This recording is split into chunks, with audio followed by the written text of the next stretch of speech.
2 men broke into my house late at night. I shot them. Serious, Redditors who killed someone, what happened? A guy attacked me at 3 a.m. while I was walking to work. Literally barreled out of the woods and tackled me onto concrete with his belt undone. He broke 3 of my ribs. I tried to choke him long enough to render him unconscious. And I did. He never woke up. It still bothers me. I was arrested and questioned in the hospital. Uncuffed the following morning after the police obtained security camera footage. I've been asked before how I managed to hold the choke long enough to kill him. I don't know. I may have crushed his windpipe. I have no concept of how long the choke, or even the whole situation, lasted. A childhood friend suffered liver failure and was on a breathing machine. When she breathed her last, her father could not bring himself to turn off the breathing apparatus. So, I did. And then the men from the funeral home came. They were very polite, and we gave them all the info they needed for them to do their job. Her stepmother stayed at the house, while I took her dad out for ice cream, just to be away from the scene. It was a warm summer night, and we walked and talked and had ice cream at the local Sweet Frog. You may think that might not qualify, but there is a moment of finality when you switch off a friend's oxygen machine. About 6 months after, I was visiting a friend, recounting the story, and suddenly the dam burst and I cried for hours. I was working as a cleaner at an aged care resident with severe dementia, was sleeping. I decided to mop the floor in her room while she was asleep. The resident woke up and decided to get out of bed without assistance. The resident slipped on the wet floor. Carers found her unconscious and called an ambulance. Resident died at the scene. Nothing came of it as the resident had no living relatives. I got told it was the carer's fault for not keeping a close eye on the resident, but I blame myself. I still think about this late at night. My husband and I only had one car at the time and I had to ride with him to work one morning around 4 a.m. so I could drive back home. It was raining and the road wasn't lit. We were just chatting with one another and I was reaching for the CD album for some tunes.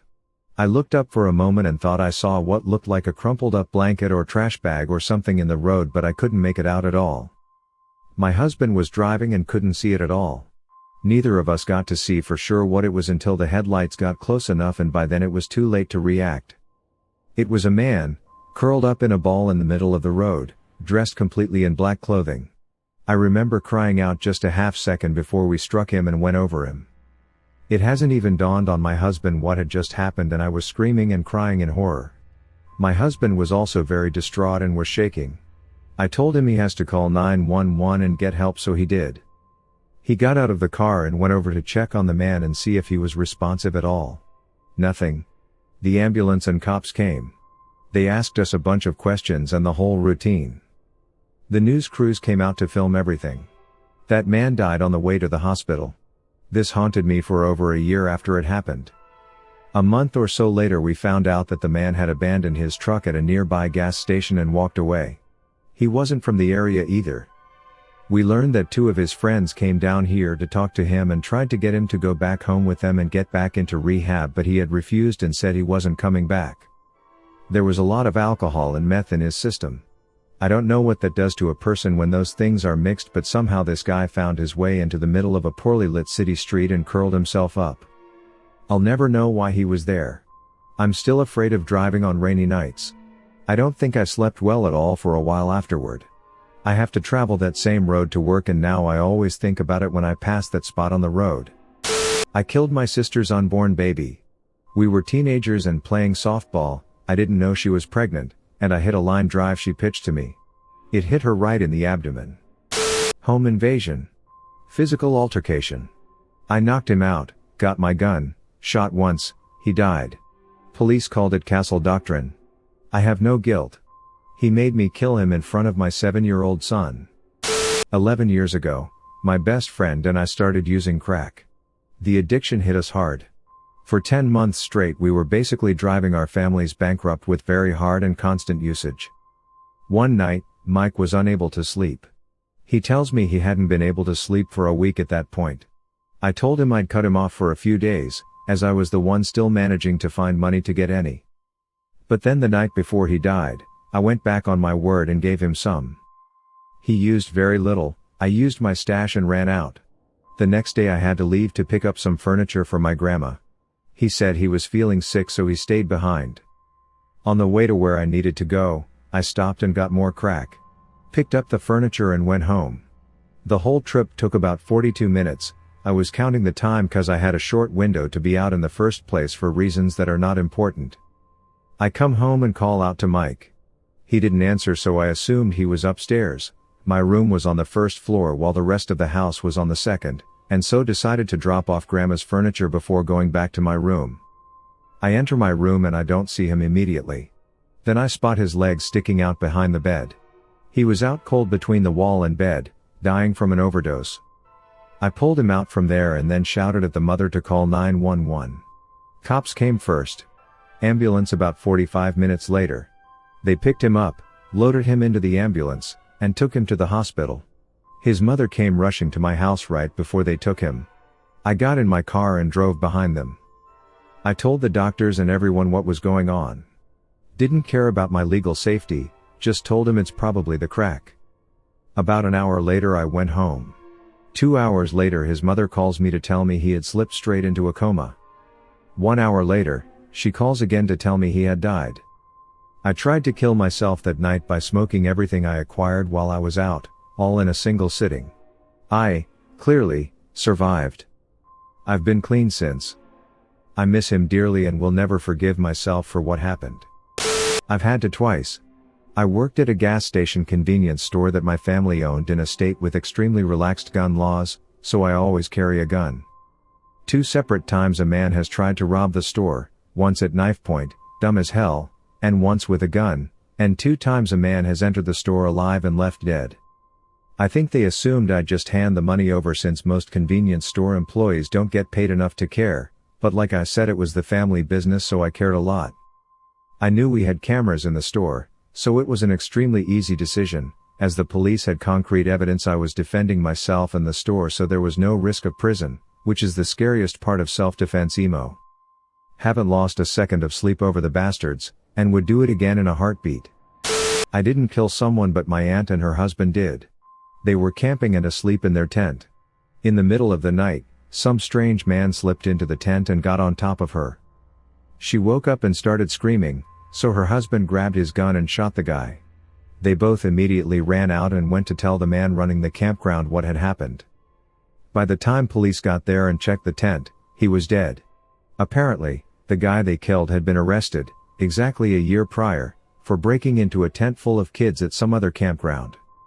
A friend of mine was outside of a bar waiting for a ride home. It wasn't that late at night and he texted me. I drove about 10 minutes to go get him. When I arrived, there were 3 other guys surrounding him, obviously wanting trouble. I ran and tackled one of the guys to the floor. I was completely focused on this guy because he was literally face to face with my friend. We start hitting each other and a bystander helped with the other 2 men. I managed to stumble back on my feet and kick the guy in the face. He hit his head against the wall of the building and I knew it wasn't a good sound. With my adrenaline rushing, I looked over and the other 2 men were running away. I was the one to call the cops and report everything. I'll never forget that night. He broke into my house and killed my sister before I could find a gun and shoot him. He was sent to the hospital and tried for first-degree murder, later sentenced to life imprisonment. It's been 5 years, and even to this day, I still blame myself for being too slow. A man attacked me and kicked him in the nuts. I'm a soccer player. He fell, and then he yelled, and then he never came up. Didn't kill her, but I feel a lot of guilt because I didn't help when I could have. 2 years ago during the spring break of my senior year, an old friend of mine killed herself. When we were in 7th grade, that was around the time my depression had started, and she was the closest thing I had to a friend. She was the person who helped me get through that rough patch in my life. She helped me in one of my darkest times, but I didn't help her. I knew she had suicidal thoughts, but I never reached out to help. I have nightmares about her almost every night. I'm so sorry I didn't help you, Erica. My family owns a tractor about the size of a van that we use for projects, moving stone, mowing the lawn, towing vehicles, etc. One day when I was around 12, we were doing a big project clearing out a lot of stone and cinder blocks from a barn we knocked down on our property. The barn was built in the 50s to 60s and completely unsafe. My dad had me driving the tractor back and forth to the area where we would dump the bricks so they were out of sight out of mind kinda deal. Two of my you-get brothers would ride over with me when I went to dump them for fun. The whole time I kept upping the speed for no reason other than being a dumb kid. On one return trip, I hit a bump too fast and my brother fell off. He was 7 at the time. I don't know how, but I managed to see him fall from the corner of my eye and slam my foot on the brake/reverse. When I looked down, his head was only a few inches from the large wheel, which would have likely crushed his skull with relative ease. I slowed down drastically and made sure that both my brothers, if they rode along, were in safe spots. My parents still haven't heard this one and likely never will. I was deployed to Afghanistan. Was picked for guard duty. I had already been picked as the crew served gunner for my squad, and was well qualified with the 240, so I got set up one. Our FOB came under small arms fire. I returned fire. 3 bodies were found in the area I had opened fire on. I will never know for sure whether it was me or another soldier that got them, but I personally feel like it was me. I don't know for sure why, it's just a gut feeling, I guess. One of my relatives on my dad's side of the family, let's call him Charlie, for reference, had to kill someone in self-defense because some dude with mental problems decided to show up to his house at 2 a.m. A metal crowbar-like object or something of the like, and rushed towards him after the initial encounter escalated. That person was demanding to see Jerry to collect $2,000 worth of money for the drugs that he apparently gave him, and got angry when told that you got the wrong address, Jerry doesn't live here, and decided to rush into the house to find Jerry. Needless to say, Charlie felt threatened by the man and put him at gunpoint, ordering him to get off the property or he would open fire on him.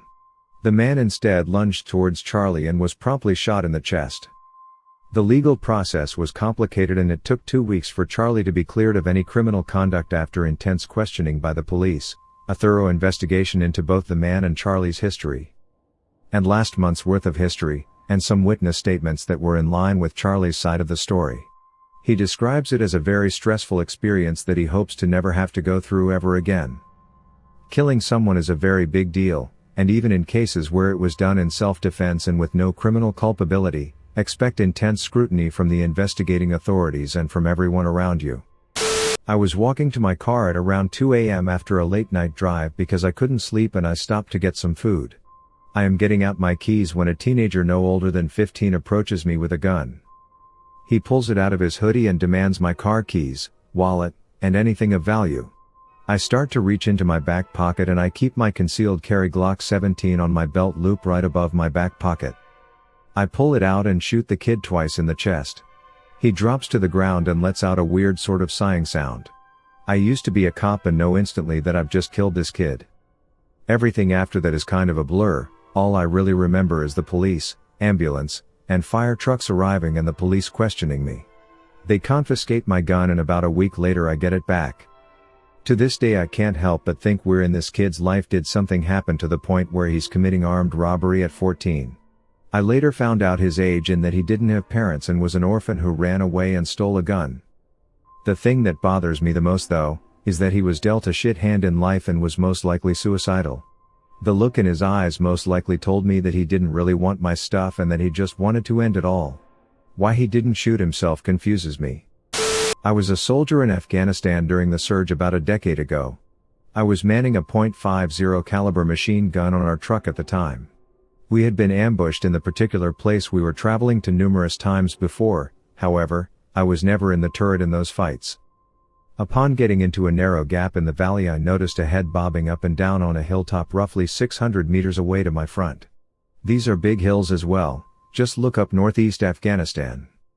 I aimed my sights on where I saw the head go down. A couple of seconds later, he popped back up with an RPG shouldered. I shot probably 2 or 3 bursts. He didn't get his shot off. UAV shortly later confirmed that I had actually killed 2 individuals on the hilltop. I didn't know at the time, but another insurgent was kneeling just off to the side of the guy I popped, about to fire off some mortar rounds. We eventually secured the bodies and weapons hours later.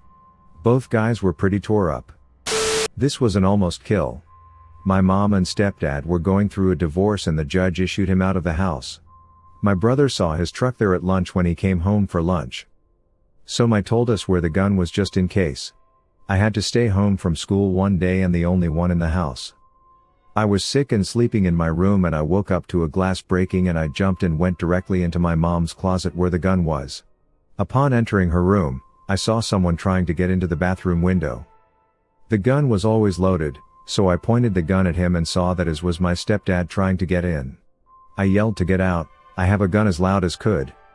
I saw him take off and looked out the window and saw his truck speeding off. I called the cops, but they couldn't really do anything about it. When I was in high school, we would have parties in the woods. I invited a few friends that normally didn't party with this group and 5 of us drove there in my dad's Jeep. After a few drinks, some guy we didn't know pulled out a meth pipe and a few of my friends tried it. I didn't do it and I got called a pussy, but I still refused. All 4 of the people that I drove there became addicted to meth. A couple of years later, they had started combining heroin with meth.